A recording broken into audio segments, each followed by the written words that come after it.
అందరికీ నమస్కారం. నేటి కవిత మంచి చెడు.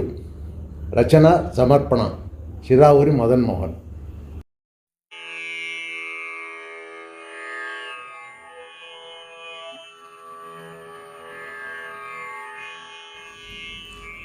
మంచి చెడులు అనేవి రెండు ఒకటిగా ఉంటాయి. అవి నాణానికి ఉన్న బొమ్మ బొరుసులా కలిసే ఉంటాయి. బొమ్మ వైపు ఉన్నది నాణ్యమే, బొరుసు వైపు ఉన్నది నాణ్యమే.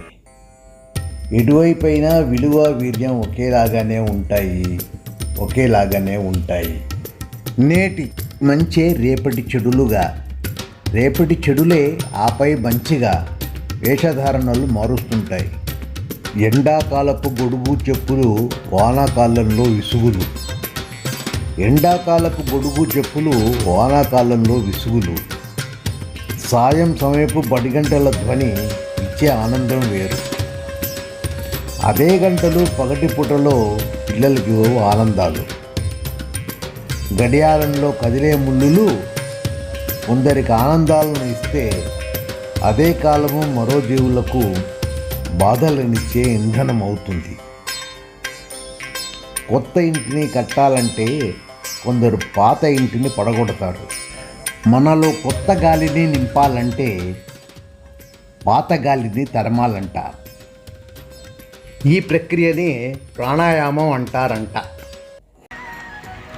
పంచభూతములో భూమి గొప్పదని ఏనాడైనా గర్విస్తే నీరు దాన్ని ముంచగలదు, భూమి గర్వాన్ని అణచగలదు.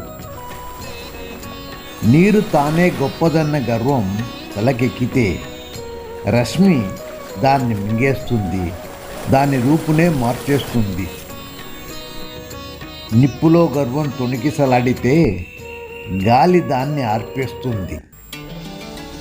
గాలి గొప్పదని గర్విస్తే దాన్ని అనంతమైన ఆకాశం అమాంతంగా మింగేస్తుంది.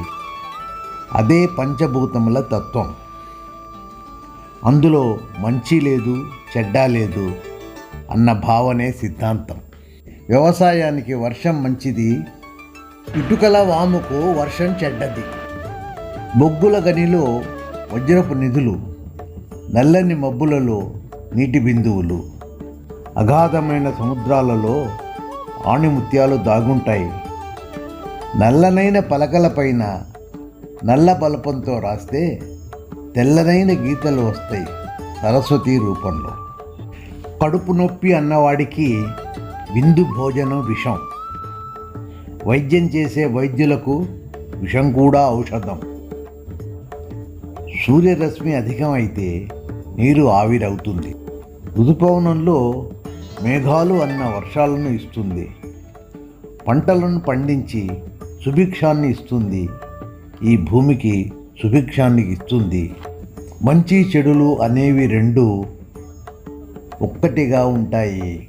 అవి నాణానికి ఉన్న బొమ్మ బొరుసులా కలిసే ఉంటాయి. నమస్కారం. నేటి కవిత మంచి చెడు. రచన సమర్పణ చిరావురి మదన్ మోహన్.